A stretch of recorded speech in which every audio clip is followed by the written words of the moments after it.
Es momento del Migranálisis de Continente Móvil, este espacio donde convergen la migración y la comunicación con un enfoque científico, en esta ocasión con la doctora Lorena Mena Iturralde, directora y cofundadora de Continente Móvil, este proyecto independiente dedicado a la investigación, capacitación y divulgación sobre migraciones, egresada del doctorado en Ciencias Sociales del Colegio de la Frontera Norte y candidata al Sistema Nacional de Investigadores.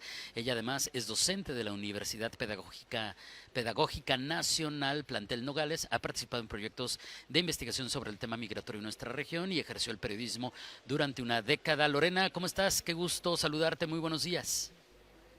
Muy buenos días, David. Un gusto saludarte también y a toda la audiencia. Oye, pues hoy vamos a platicar de esto que ha generado mucha conversación sin duda en las últimas, que serán semana y media, 2 semanas si acaso, el hecho de que Canadá retoma el visado para los mexicanos, Lorena. Sí, David, en este migranálisis revisaremos la reciente medida implementada por el gobierno de Canadá hacia ciudadanos mexicanos que desean viajar a ese país. Y es que en la mañana del 29 de febrero pasado, el gobierno de Canadá anunció que a partir de las 11:30 de la noche de ese mismo día, entraría en vigor el requisito de visa canadiense para personas de nacionalidad mexicana que no cumplan con ciertas excepciones a esta norma, las cuales vamos a revisar en un momento. Primero que todo, darte el contexto de esto, porque los antecedentes son importantes. El requisito de visa a mexicanos para entrar a Canadá no es algo nuevo. Entre el año 2009 y hasta el 30 de noviembre de 2016 se requería visa para entrar al país, pero este requisito fue eliminado por el gobierno canadiense a partir del 1 de diciembre de 2016 y así estuvo operando hasta hace poco. En ese entonces, en un comunicado oficial, Canadá afirmaba que lo hacía por la importancia que daba a su relación con México, con la esperanza de que este acuerdo sirviera para profundizar los lazos entre ambos países. Desde ese momento entonces, los mexicanos han podido viajar a Canadá tramitando una autorización electrónica de viaje ETA, si se internaban a ese país por avión, y se trata de una autorización de viaje temporal que está conectada al pasaporte mexicano. Sin embargo, David, cuando se levantó el requisito de visa en 2016, hubo análisis publicados en ese entonces que señalaban que esta medida estaba condicionada. Según el diario canadiense The Globe and Mail, el gobierno de Canadá estaba dispuesto a volver a la política anterior de poner visado si el número de mexicanos que pretenden asilarse sobrepasa las 3.500 personas en cualquier periodo de 12 meses. Y esto efectivamente es lo que sucedió, David, porque las estadísticas que está reportando actualmente la Comisión de Inmigración y Refugiados de Canadá es tremenda y es lo que ha hecho que se justifique la imposición del visado nuevamente, David. Y a veces parecería que finalmente no hay un fondo práctico para quienes viajan a esos países. Me refiero a que más allá del contexto migratorio y lo que alegan del asilo y la migración indocumentada, vaya, lo que quiero decir es, a veces parecería, digo, obviamente desde la voz de no expertos como yo, Lorena, parecería simplemente mayor burocracia en países en los que, pues, aunque estamos tan cercanos, no pareciera justificarse, y entonces podemos entender el fondo de ello. Sí, David, efectivamente es más burocrático lo que se está presentando ahora y es que la excusa de Canadá, como te digo, es las estadísticas que han estado reflejando y los datos justamente muestran que el número de solicitudes de asilo presentadas por ciudadanos mexicanos alcanzó una cifra récord en el 2023 porque pasaron de 260 solicitudes en el año 2016 a 23.995 solicitudes el año pasado. De hecho, en Canadá se registraron 137,000 solicitudes de asilo en total y de esas, las procedentes de ciudadanos mexicanos representaron el 17% de todas las solicitadas por los demás países del mundo. Si uno revisa las cifras globales, de hecho, se constata que después de los mexicanos, que ocupan el primer lugar de solicitantes de asilo en Canadá en el 2023, están los haitianos con más de 10,000 solicitudes, seguidos por ciudadanos de Turquía y de India, con más de 9,000 cada uno, y Colombia con 8,000. Dejar claro, David, que el sistema de asilo canadiense tiene la opción de que puedes pedir asilo desde el extranjero, con un proceso que se realiza sin estar en Canadá, pero también existe la opción de que una vez que pises suelo canadiense tienes derecho a pedir asilo, Y esa es la figura que, según el gobierno de Canadá, dice que han estado aplicando no solo mexicanos, sino personas de otros países entrando como turistas y pidiendo asilo en los aeropuertos. Y el problema, según Canadá, es que de esas solicitudes hechas por mexicanos, el 60% fueron rechazadas. Además, hay muchos casos de personas que hacen la solicitud y luego no siguen el proceso, lo abandonan o desaparecen. Entonces, argumentan que se está saturando más el sistema de inmigración y asilo de Canadá y que de por sí es un problema que ya tienen, hay falta de recursos para dar apoyos sociales a los solicitantes, darles vivienda, entre otros aspectos. Entonces, con esta medida más burocrática, lo que están buscando, según Canadá, es aliviar esta situación de un mal uso del sistema de asilo, David.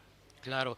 Ahora, cuando hablamos de este tipo de visados y específicamente con Canadá, habría también todas estas temáticas de si hay algún tipo de exención, si yo la tengo que tramitar, cómo la gestiono, que también es un tema. Hay una cantidad importante de mexicanos que viajan a Canadá también y que también buscan residencia allá legal con mecanismos, pero bueno, que son distintos a la temática del día de hoy, ¿no?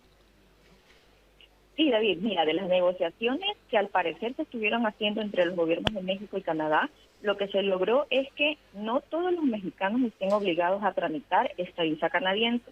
La medida que comenzó a regir el 29 de febrero señala que si eres mexicano y tienes una visa de no inmigrante de Estados Unidos válida o has tenido una visa canadiense en los últimos 10 años y viajas por avión con pasaporte mexicano, puedes ingresar a Canadá como antes, es decir, solicitando la autorización electrónica de viaje ETA. Pero atención, si no reúnes estas condiciones, debes solicitar una visa de visitante canadiense. Esta ETA solo sirve para viajar a Canadá en avión, aun cuando cumplas con los requisitos de que tienes visa de Estados Unidos, por ejemplo, vas a necesitar una visa de visitante de Canadá. Si tienes previsto entrar a Canadá por automóvil, autobús, en tren o en barco, incluso en crucero, aun cuando no desembarquen del crucero. Y bueno, saber que el proceso de solicitud para ciudadanos mexicanos que deseen obtener un permiso de trabajo o de estudios no va a cambiar. Los ciudadanos mexicanos que deseen trabajar en Canadá van a seguir teniendo acceso a pues la diversidad de días laborales o de visas laborales que existen, incluyendo el programa de trabajadores extranjeros temporales y el programa de movilidad internacional. Y pues vamos a ver un poco los requisitos, David. El visado de Canadá tiene un costo de $100 canadienses, esto es unos 1.255 pesos mexicanos. Sin embargo, es posible que tengas que pagar otros gastos, como es una cuota por la recopilación de tus datos biométricos, que tiene un valor de más o menos $85 canadienses, que serían algo así como 1,000 pesos mexicanos. En sí, pues tienes que invertirle más de 2,000 pesos para poder sacar esta visa. Para solicitar el visado, tienes que contar con pasaporte mexicano vigente. Llenar un formulario y registrarte en un código en un sitio web del Departamento de Inmigración de Refugiados y Ciudadanía de Canadá. Una vez que ya has llenado los documentos que te piden, haces el pago y el gobierno de Canadá dice que hay un tiempo estimado para obtener el visado desde 4 a 6 semanas. Y bueno, saber que la mayoría de visas de visitante que da Canadá, en teoría permiten entradas múltiples a ese país y tienen una vigencia de hasta 10 años. Bueno, te digo, la visa norteamericana es mucho más complicada y cara. Digo, si se vale el comparativo, aunque ya sé que son situaciones muy disímiles. Ahora, ¿qué podemos decir de las implicaciones de ese tipo de medidas? Digo, tenemos un gran ejemplo, pero yo creo que tendrá situaciones muy parecidas cuando en otro contexto o en otro tipo de visas se toman medidas parecidas, ¿no? Sí, pues mira, las implicaciones de entrada han sido pues las reglas estas de qué ha sucedido si compraste o tenías pensado viajar pues después del 29 de febrero, ¿no? Porque la medida dice que aquellas personas que tenían una autorización electrónica de viaje ETA hasta las 11:30 de la noche del 29 de febrero, pues ya perdieron la validez de esas autorizaciones, a menos que estas ETAs estén vinculadas a un pasaporte mexicano que tenga permiso de trabajo de estudios válido de Canadá. Esta medida, por supuesto, ha tomado por sorpresa a muchos mexicanos que ya habían hecho sus planes de viajar a Canadá y ahora están siendo afectados. Hay una aerolínea mexicana, de hecho, que recientemente anunció una política de protección para sus pasajeros, que es aplicable entre el 29 de febrero hasta el 31 de marzo de 2024. Y esta política cubre a todos estos pasajeros mexicanos que ya tenían boletos comprados a Canadá. Les ofrece un voucher electrónico que es equivalente al 100% del valor que pagaron el boleto y que lo pueden utilizar para otra ruta en esa aerolínea, de modo que al menos no pierdas el dinero que invertiste en el boleto. Ahora, otras implicaciones van a verse en las políticas bilaterales. El gobierno mexicano no está muy complacido con la medida del visado y en un comunicado la Secretaría de Relaciones Exteriores ha dicho que México lamenta esa decisión y que considera que existían otras opciones antes de llegar a aplicar esta medida. También ha dicho que México se reserva la potestad de actuar en reciprocidad. Y habrá que ver qué pasa con la política de visado de Canadá hacia otros países, David, porque ya hay antecedentes de que en función del comportamiento migratorio de México hacia Canadá, este país suele adoptar similares medidas con otros países de América Latina. Así que es posible que, al igual que con México, Canadá establezca este tema del visado para otros países de la región, David. Y bueno, de ahí lo que se desdoble, que bueno, creo que después de tu explicación va a ser muy evidente esto de las consecuencias o implicaciones de medidas de esta naturaleza. Lorena, ¿con qué podemos cerrar? Digo, finalmente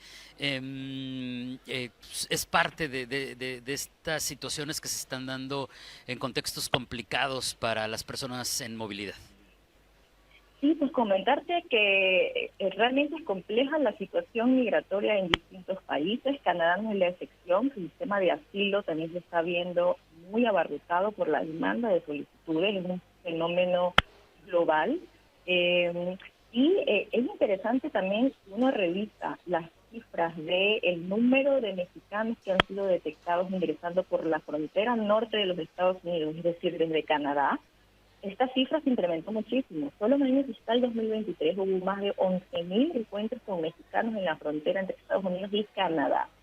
Esto nos podría estar diciendo que efectivamente muchas personas que entraron por avión desde México hacia Canadá, pues simplemente entraron, pidieron asilo, abandonaron pues el proceso y se adentraron hacia los Estados Unidos desde Canadá, de una manera, digamos, de darle la vuelta a todo este problema que tenemos en la frontera México-Estados Unidos, haciéndolo pues desde la ruta del norte. Entonces, bueno, esta medida busca frenar también y tenemos que ser conscientes, ¿no? La salida de mexicanos está obedeciendo a factores de violencia en muchos casos que están generando pues este tipo de situaciones, ¿vale? Y hay que analizarlo así, es una problemática que se mantiene y pues ahora Canadá ha impuesto esta medida. Sí, yo me atrevo a decir, y es lo siguiente, que finalmente, como nos los dijeron, y nos los has dicho tú también, Lorena, nos los han dicho investigadores, expertos, activistas, hay que escuchar también siempre la voz de los activistas, migrantes, el desplazamiento, los desplazamientos, las migraciones no se van a detener. Siempre va a haber mecanismos que van a buscar personas que quieren salvar su vida y la de sus familias, y de ahí en adelante nos vamos a ir. Y este es un ejemplo a lo mejor menos delicado, menos duro, menos doloroso que otros temas que tratamos cuando desglosamos y tratamos de entender un poquito más el tema de la migración, pero sin duda va de la mano de esto. Gracias, Lorena, un abrazo y nos escuchamos muy pronto. Muchas gracias, David, un abrazo también y bonito miércoles. Gracias, esa es la doctora Lorena Mena Iturralde con el Migranálisis de Continente Móvil